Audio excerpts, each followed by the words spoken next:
Yan, naka low speed. Aircon. Yan, naka aircon yan.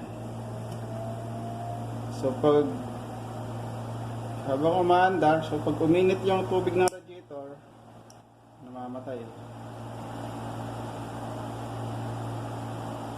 Hindi ko lang kung ilan yung init nito. Pero sa mga pickup, sa kinawanan ko nito, umabot siya ng 100 Celsius bago umandar yung fan. O higit pa. Ayan. Ayan, nag-high speed siya.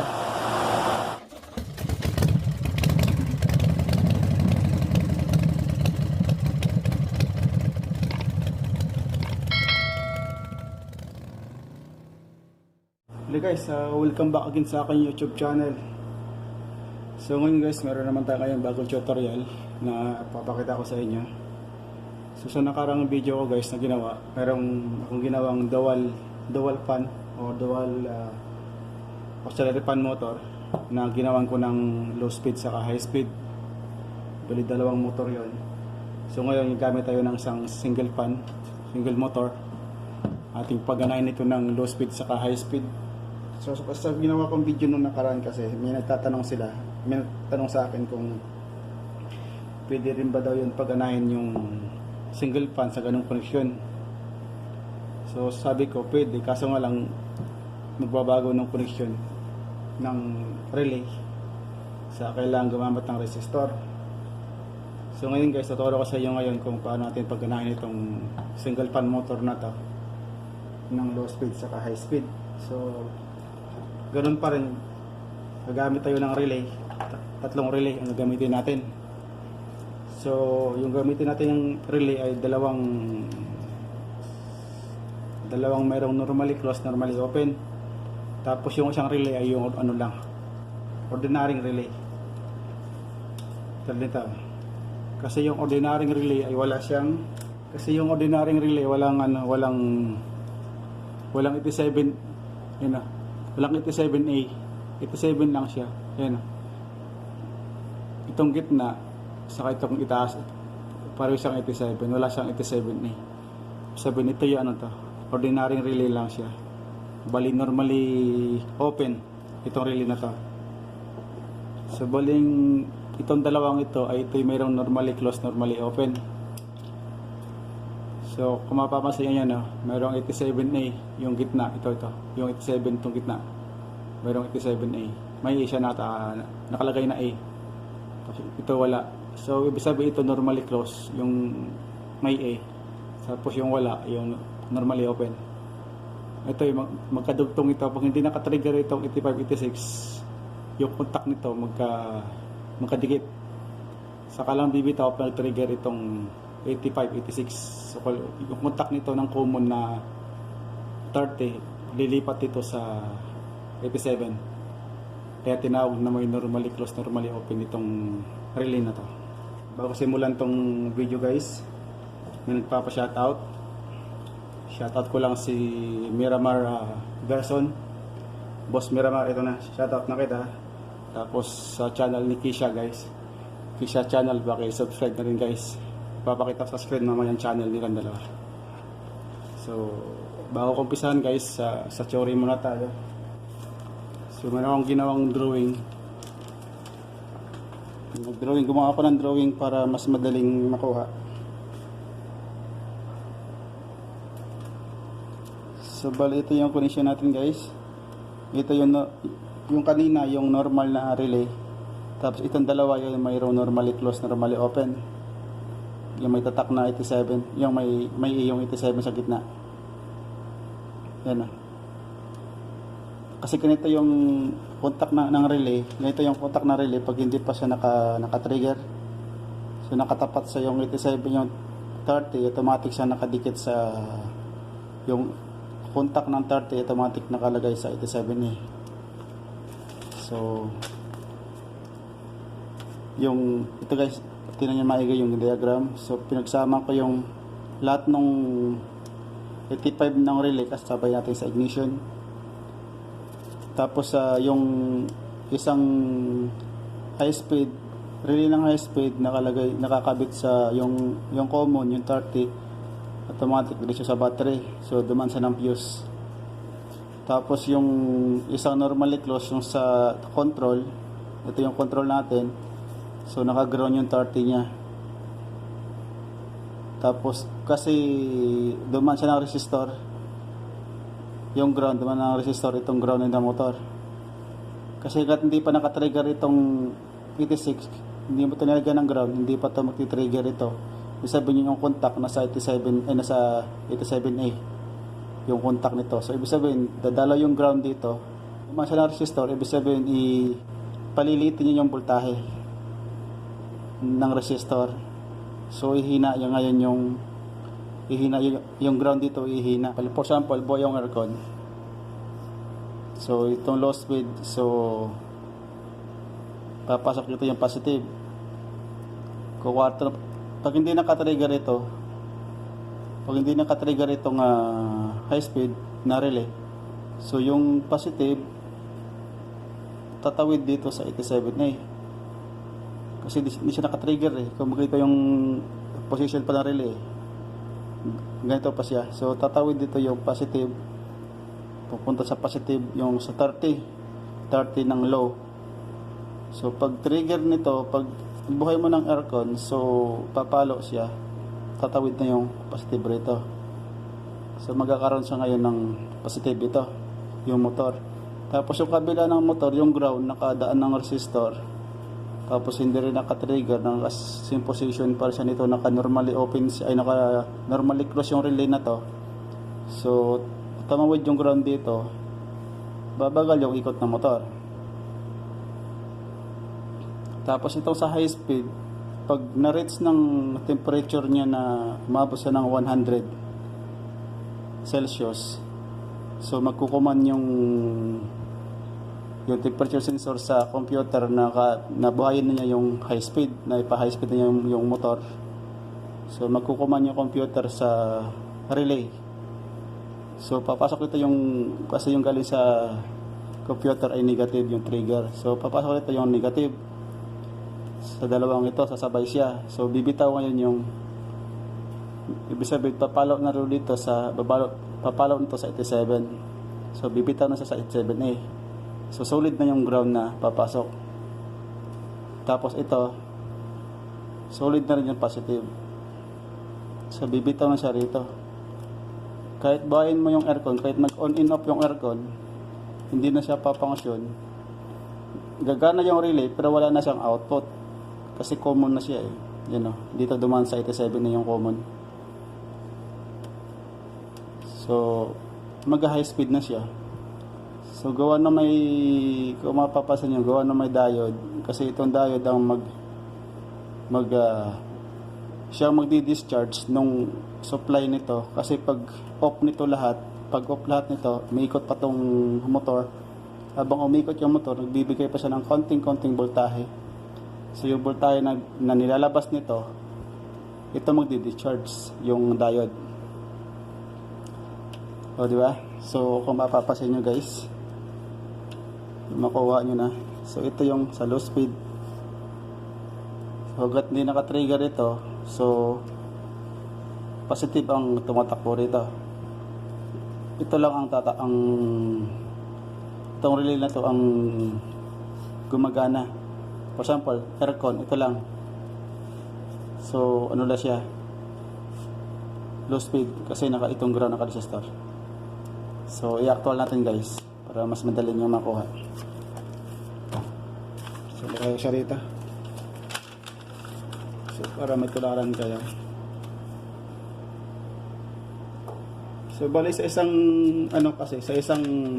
ginawa kong video na una, dalawang motor. Kaya walang resistor yun kasi sa isang motor doon ako series, doon ako kumuha ng power ng ground sa isang motor. So bali ang style nun, pag nag-series connection, babagal yung motor, tapos pag nag-parallel yung relay, lalakas yung ikot pareho. So ito yung gagawin natin guys. Itong dalawa magkatabi. So ito ay mayroong normally closed, normally open. So ito yung isa, yung ordinary relay.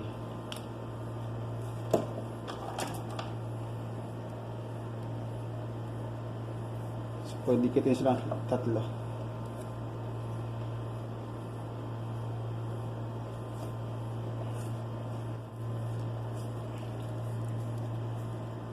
So ayan. So ulitin ko mga guys. Kasi dalawang ano lang to, yung motor dalawang terminal lang. So pag ito sinuplayan mo ng positive kay negative, maalis sa dalawang ito. Pag pinagpalit mo, yung ikot babaliktad. Pero high speed siya, hindi mo siya walang control. Automatic na siya. High speed na siya pag nilagay mo ng supply itong wire, for example, lagay mo sa battery, high speed na siya. Sa diagram naman tayo guys. So ayan. Ito yung control, sa ito yung high speed. Saka yung low speed, pagsamahin natin lahat yung 80, 85. Ito. 85 lahat. Pagsamahin natin. So ito yung lagay sa ignition. So for example, ito yung switch na to. Ito yung ignition natin. Ito pinaka-ignition natin yung switch na to.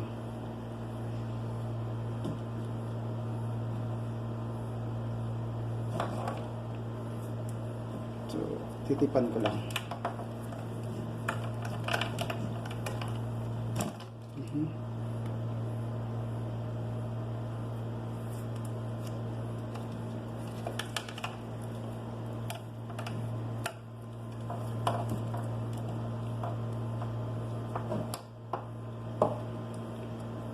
So ayan, tapos ito ay ground. Mamaya ating lalagay sa body ground o kaya sa battery. So ito yung 86 saka 86 ng high speed saka yung control, pagsamahin natin.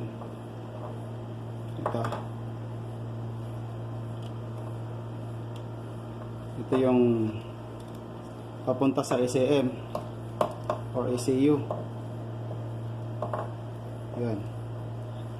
Samahin natin.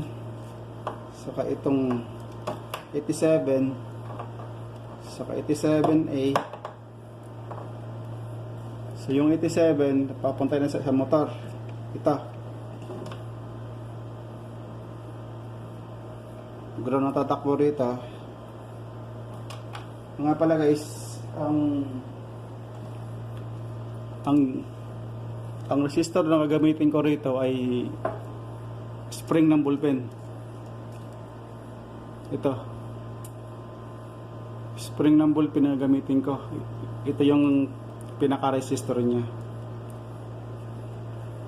Kung kayo familiar sa aircon, sa mga old model na aircon, yung 1, 2, 3 na speed ng blower, kung mapapansin nyo, spring din yun eh. Spring lang din yung pinaka-resistor niya.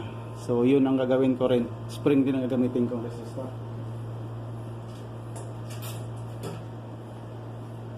So chichikin natin kung ilang ohms itong resistor na to. So siya nakaset sa ohms guys. Testingin natin dulo-dulo kung ilan ang reading niya. So 1.9 ohms ang lumabas. So ito yung gagamitin ko guys. Spring ng ballpen. Ito yung pinaka-resistor. Bale ito yung sana to sa plaza relay. Kinuha ko lang, masira din naman yung masira na yung loob. So kinuha ko lang para may pagkabitan nung terminal. So susot ko ito. Papasok ko to rito. Ito, papasok ko rito. Yung spring ito magkabilaan. So ipapasok ko muna. So ayan guys. So ayan. So ayan, dumansa ng resistor yung 87. So 87 yung kabila ating lalagay sa ito. Tapos yung kabila yung kabila ating isama rito. 87 saka 87. So ayan. So ating isama na rin yung diode. Ating kabit na rin yung diode dito sa titipan natin. So bali ito yung positive ng diode. ito yung negative ng diode. So nilagyan ng position nya, one way lang yan eh. So ayan, diba, ayan, ito siya, negative. So lagyan natin ng electrical tape.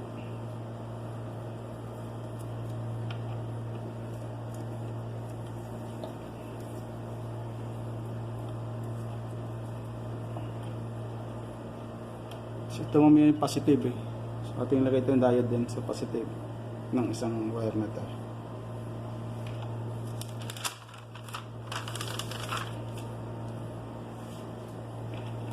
So yun, ikabit natin yung resistor. So itong itipan ko rin ito.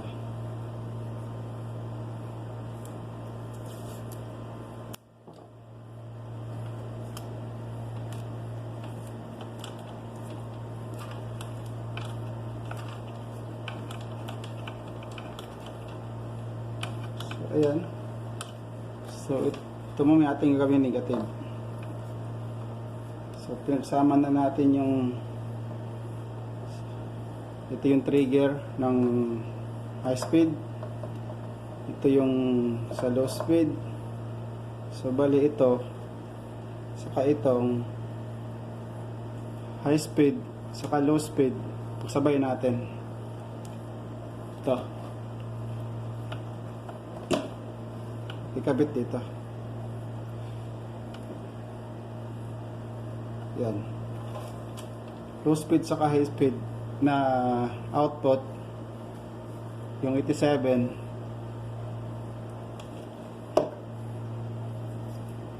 sabay natin.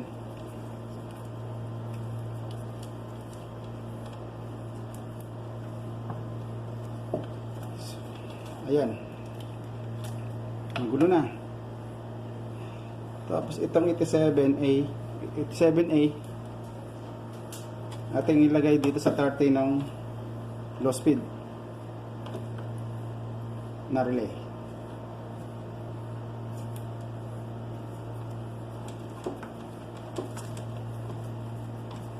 Yan.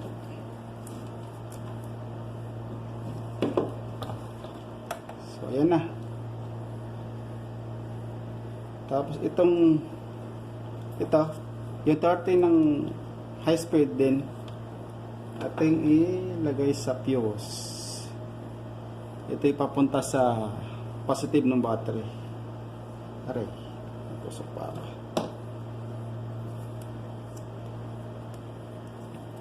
So yan.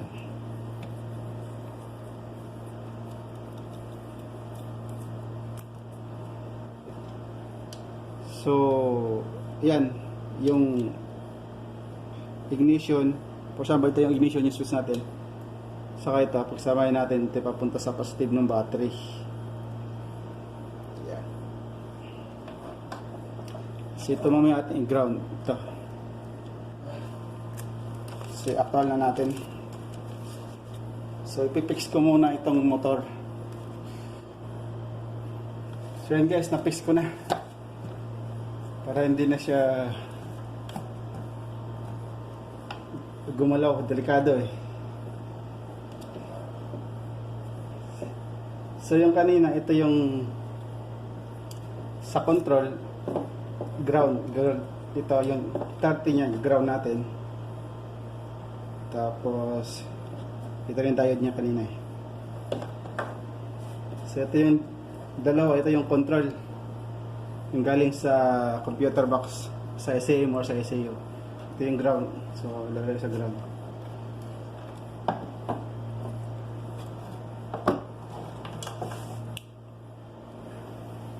So, on natin yung ignition. On ignition. So, kukuha tayo ng ground dito. Ito yung command natin. Ito yung galing sa computer. Iba natin ng aircon. So, yan. Yan, bumaga. So, mawawala din yan. Katagalan pag nakabuilo na yung motor.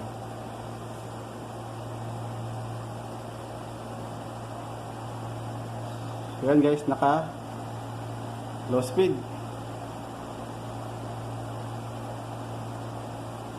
Tapos high speed natin, for example, naabot na ng makina yung init niya.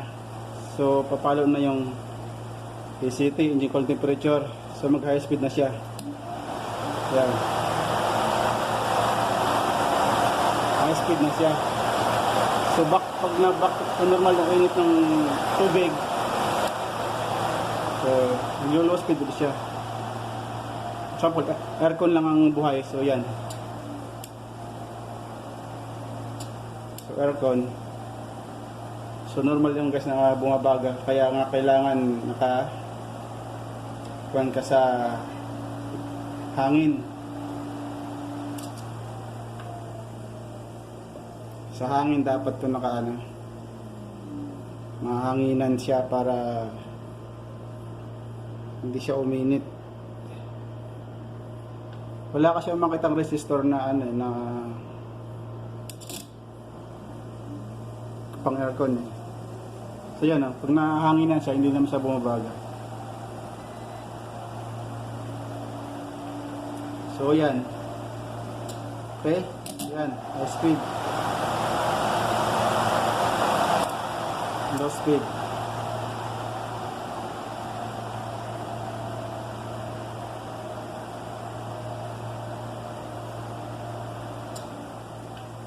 So ating lalagyan guys ng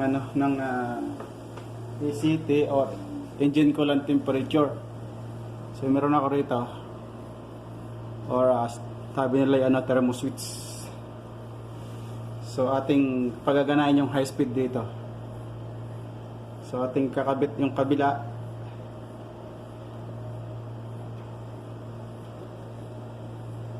So yung kabila dito, ground, yung kabilang wire sa ground, sa paputang relay, tapos yung ground dito ating kakabit yung ground. Tapos ating painitan. For example, ito yung tubig ng makina. Itong lighter na ito yung magpapainit sa kanya. For example, pinapandalit yung makina na walang aircon. So, pinapainit yung makina ngayon, pinapainit. Wala siyang aircon. Checkin natin. So, ayan. So, high speed siya. Sabihin nyo na makina. Tubig na radiator ang magpapainit. For example na lang. High speed siya.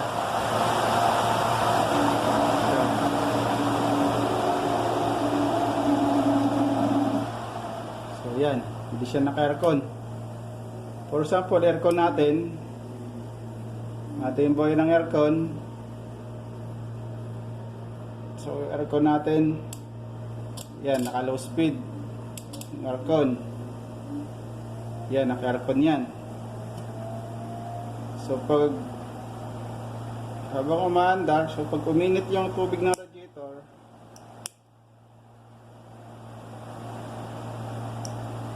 para mag high speed siya, namamatay. Hindi ko lang kung ilan yung init nito, pero sa mga pickup, sa pinawanan ko nito, umabot siya ng 100 Celsius bago umandar yung fan, o higit pa. Ayan. So, nag-high speed siya. So, mainit yung tubig. Diba? Tubig ng radiator. So, pag lumamig na yung tubig ng radiator, so, back to normal na naman siya. Yan. Back to normal yung ikot kasi aircon lang ang gumagana. So, pag patay ang aircon, so, patay din. Pareho lahat. So okay guys, yun lang ang mabibigay ko sa inyong konting tutorial.